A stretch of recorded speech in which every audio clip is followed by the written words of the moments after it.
Brice Nicolas de la société IED, bureau d'études, mais on est aussi depuis une dizaine d'années dans le développement, l'exploitation de centrales biomasse de gazéification et aujourd'hui fournisseur de solutions destinées aux agro-industries.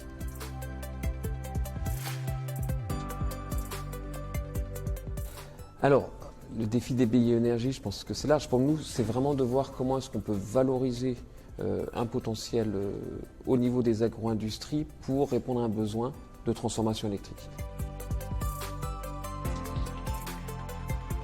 Donc nous, on est vraiment intervenu dans le Biostar dans le cadre du transfert de technologie sur l'expérience qu'on a pu nous acquérir en tant qu'exploitant de centrales de gazéification, donc valoriser la biomasse pour produire de l'électricité au Cambodge depuis une quinzaine d'années et voir comment ce type de solution est adaptable pour des agro-industries.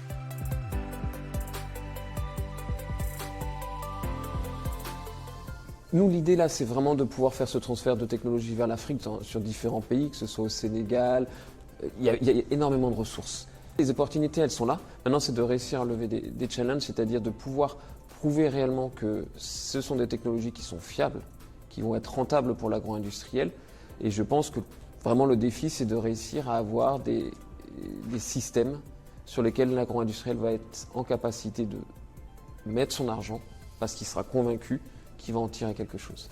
Et de dépasser ce stade où on a besoin vraiment d'un soutien financier fort pour fonctionner. C'est normal sur les pilotes, mais de pouvoir vraiment prouver aux gens que les solutions qu'on apporte sont adaptées. Moi, je reste persuadé que pouvoir valoriser ces déchets agro-industriels en électricité dans des contextes où l'électricité coûte cher. Mais aussi en parallèle, on voit un développement de toute la transformation agro-industrielle et ce qui est hyper positif par rapport à la création de valeur ajoutée locale, à la création d'emplois. Donc l'impact, je pense, il est très fort. Et nous, derrière, c'est de pouvoir effectivement voir comment est-ce qu'on va intégrer les différents impacts, l'impact environnemental, l'impact sur le travail. Et je pense que les externalités sont extrêmement positives si ce type de technologie peut fonctionner, plutôt que d'importer du fuel, d'importer du gaz ou d'autres systèmes qui vont avoir peut-être une rentabilité à court terme qui peut sembler meilleure ou plus facile à mobiliser en termes de capitaux, mais qui n'ont pas toutes les externalités positives que peuvent avoir la valorisation des déchets.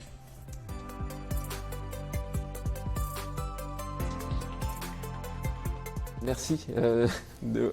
À la conférence, j'ai vraiment trouvé que c'était très très intéressant de pouvoir mélanger des points de vue de chercheurs, des points de vue d'industriels, des points de vue d'équipementiers, d'utilisateurs, de sociologues. Et pour moi, c'était vraiment une occasion très riche de prendre un peu de recul, de se donner des perspectives et de pouvoir voir comment est-ce qu'on va essayer d'avancer encore plus vite, plus loin sur ces thématiques.